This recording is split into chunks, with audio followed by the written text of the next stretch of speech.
किसी भी शादीशुदा महिला के लिए उस वक्त खुशी का ठिकाना नहीं रहता जब उस महिला को ये पता चल जाए कि उसके मायके से कोई आया है। मगर आज की कहानी जो मैं आपको सुनाने जा रहा हूँ, इस कहानी में उस महिला को खुशी नहीं होती बल्कि वो परेशान हो जाती है।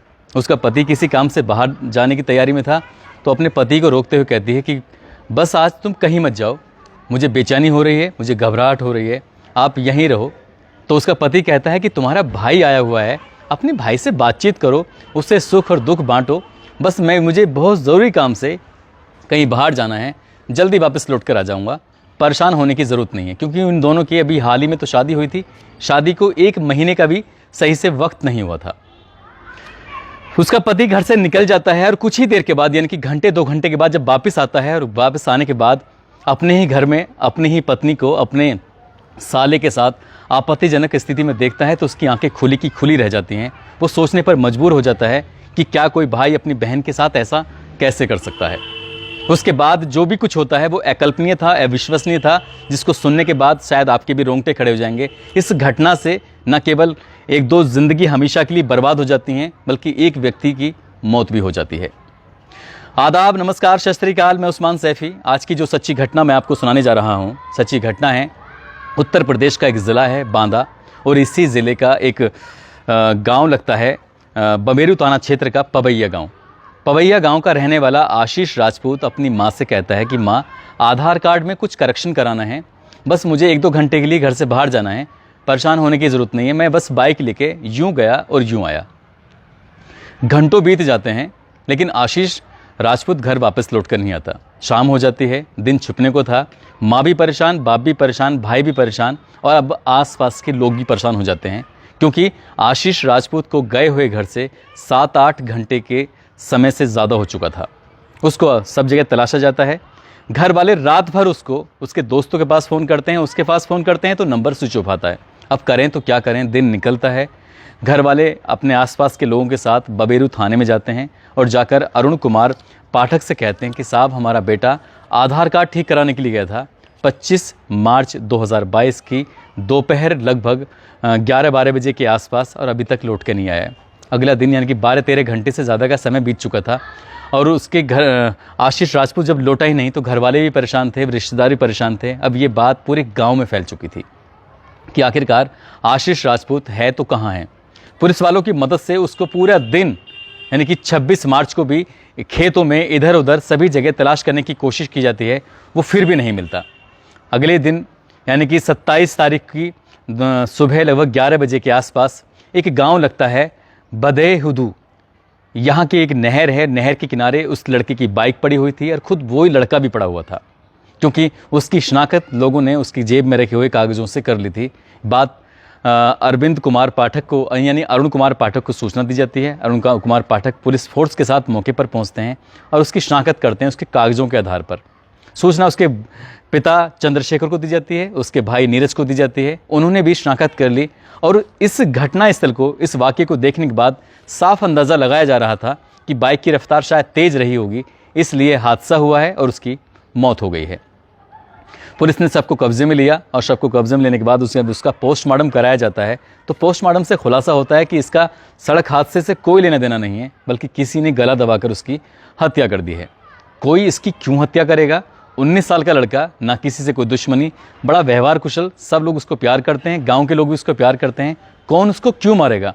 पुलिस इस मामले की पड़ताल में जुट जाती है। अब forensic team, surveillance team, dog squad की मदद से उस आसपास के इलाके की छानबीन की जाती है, मगर कोई कुछ भी पुलिस के हाथ नहीं लगता है। उस आशीष राजपूत के पास जितने भी डॉक्यूमेंट्स थे वो तो मौके पे मिल जाते हैं, लेकिन मोबाइल नहीं मिलता। मोबाइल कहाँ गया है, ये भी एक सवाल था। पुलिस उसको लेकर परेशान हो जाती है।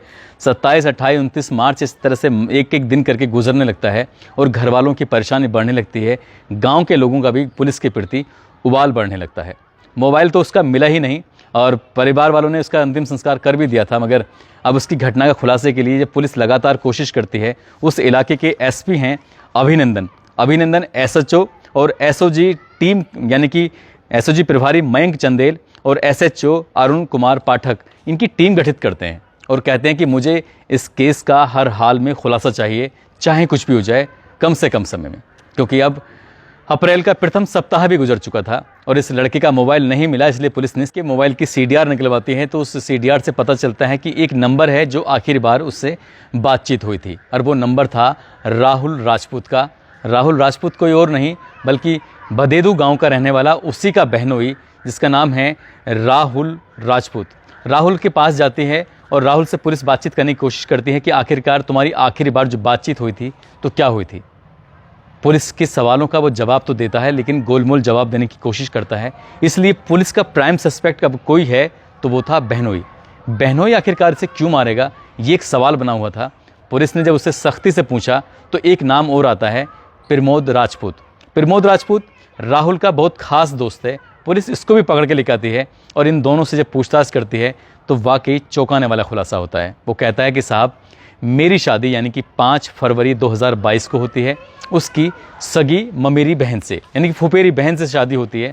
फुफेरी बहन से शादी होती है लेकिन ये इसकी पत्नी के साथ शादी से पहले भी अवैध संबंध बना के रखता था। उसने इसका अश्लील वीडियो अपने मोबाइल पर उतार लिया था। शादी से पहले न जाने कितनी बार उसने उसके साथ अवैध संबंध बनाए थे। वो विरोध करती थी, ये जिद करता था, कहता था कि मैं इस वीडियो को सोशल मीडिया पर वायरल कर दूंगा। जब ये दृश्य मैंने अपनी आंखों के सामने देखा तो शुरुआत में तो मुझे यकीन नहीं हुआ। इसके बाद मैं सीधा इसके पिता के पास जाता हूँ, उसके भाई के पास जाता हूँ, जाकर कहता हूँ कि तुम्हारा बेटा यानी कि आशीष राजपूत मेरी पत्नी के साथ इतना गंदा, इतना घिनौना कृत्य कर रहा है, आप उसे समझाने की कोशिश क्यों नहीं करते हैं। और वो इसके बदले में जब मैं रोकता हूँ तो 5 लाख रुपए की डिमांड भी कर रहा है। पुलिस वाले जब ये बात सुनते हैं तो वो और परेशान हो जाते हैं क्योंकि इस घटना को अब 12-13 दिन से ज़्यादा का समय बीत चुका था, लेकिन परिवार के सदस्यों ने, उसके भाई ने, उसके पिता ने, उसकी माँ ने ये बात का जिक्र ही नहीं किया था क्योंकि इस राहुल महाजन ने उससे जो शिकायत की थी। राखी राजपूत जो उसकी बहन लगती है, बहन के साथ भाई के अवैध संबंध, यहाँ के बाद भी वो किसी न किसी बहाने से घर पे आने की कोशिश करता था। और इस बार उसका पति भी मौजूद है और साथ ही उसका भाई आता है। तो पत्नी अपने पति को पास में रोकने की कोशिश करती है, कहती कि यहाँ से मत जाओ। शायद इसीलिए उसकी पत्नी ने उसे सारी बात बताई थी कि मेरा जो भाई है वो मेरे साथ काफ़ी समय से गलत काम कर रहा है। मैंने उससे बार बार समझाने की कोशिश की। उसने अपने मोबाइल पर मेरा वीडियो उतार लिया है और उसी वीडियो के माध्यम से वो लंबे समय से ऐसे अवैध संबंध बनाए हुए हैं। जब ये बात उसके पति ने देखी, पति ने भी समझाने की कोशिश की मगर आशीष राजपूत अपनी हरकतों से बाज नहीं आ रहा था। और यही कारण था कि 25 मार्च 2022 को उसने किसी बहाने से कहा कि मैं तुम्हें पैसे का इंतज़ाम करता हूँ, तुम पैसे लेने के लिए मेरे पास आ जाओ। उसके पास आता है, साथ ही अपने दोस्त यानी कि प्रमोद राजपूत को भी मौके बुलवाता है और ये सीधा लेके चलते हैं भदेदू नहर के पास और वहाँ जाकर उसे पहले तो खूब शराब पिलाते हैं। और शराब पिलाने के बाद जब वो बहुत नशे में होता है तब एक रस्सी से गला दबाकर उसकी हत्या कर देते हैं और शव को इस तरह से फेंकते हैं, बाइक को इस तरह से गिराते हैं जैसे क्या ये हादसा लगे। मगर कहते हैं कि क्राइम को कितने भी शातिर तरीके से क्यों ना कर लिया जाए, क्राइम कभी छुपता नहीं है। और यहाँ भी ऐसा ही होता है, क्राइम छिपा नहीं। और ये घटना का पता चल जाता है कि राहुल ने ही अपने साले की हत्या की थी, वो भी गला दबाकर। और उस जिस रस्सी से हत्या की थी उस रस्सी को वो आग से जलाकर इधर उधर फेंक देता है। पुलिस इस मामले की रिपोर्ट दर्ज करने के बाद उन पर गंभीर धाराओं में जो धाराएं लगा रही हैं उनको चार्जशीट कम से कम समय में ऊपर भेजने की बात कर रही है। लेकिन जब उससे आखिरी वक्त में पूछा गया कि तुमने ये ऐसा क्यों किया, पुलिस का सहारा क्यों नहीं लिया, तो वो कहता है कि मैंने काफ़ी बार समझाने की कोशिश की थी मगर समझाने के बावजूद भी उस पर कोई फ़र्क नहीं पड़ा और वो उल्टा 5 लाख रुपए की डिमांड कर रहा था जो कि सरासर गलत है। अब ऐसी कंडीशन में करें तो क्या करें, इसलिए उसने कहा कि ना रहेगा आशीष और ना ही वो उसकी पत्नी को परेशान करेगा। उसने अपनी पत्नी की इज्जत का, बेइज्जती का बदला लेने के लिए अपने साले की हत्या कर दी, इसका उसे कोई अफसोस नहीं है। हालांकि जब ये बात उस इलाके में आग की तरफ फैलती है तो लोगों को इस बात का कोई अफसोस नहीं होता और साथ ही लोगों के सोचने पर मजबूर हो जाते हैं कि कोई भाई अपनी बहन के साथ आखिरकार इतने लंबे समय से ऐसा कैसे कर सकता है। वाकई घर वालों को अगर ये मालूम था तो घर वालों की जिम्मेदारी बनती थी कि वो अपने बेटों को समझाते और ताकि वो अपनी बहन के साथ ऐसा नहीं करता। शादी के बाद भी उसे परेशान कर रहा था, बहन बचने की कोशिश कर रही थी। और ये कहानी एक व्यक्ति की मौत पर आके थमती है और 2 लोगों की ज़िंदगी शायद पूरी सलाखों के पीछे गुजरेगी और बहन की ज़िंदगी भी कहीं ना कहीं बर्बाद ही हो चुकी है। दोस्तों, इस कहानी को, इस किस्से को सुनाने का उद्देश्य किसी को परेशान करना नहीं है, किसी का दिल दुखाना नहीं है, बल्कि आपको सचेत करना है, आपको जागरूक करना है। आप जहाँ भी रहें अपना ख्याल रखें, सुरक्षित रहें। जय हिंद, जय भारत।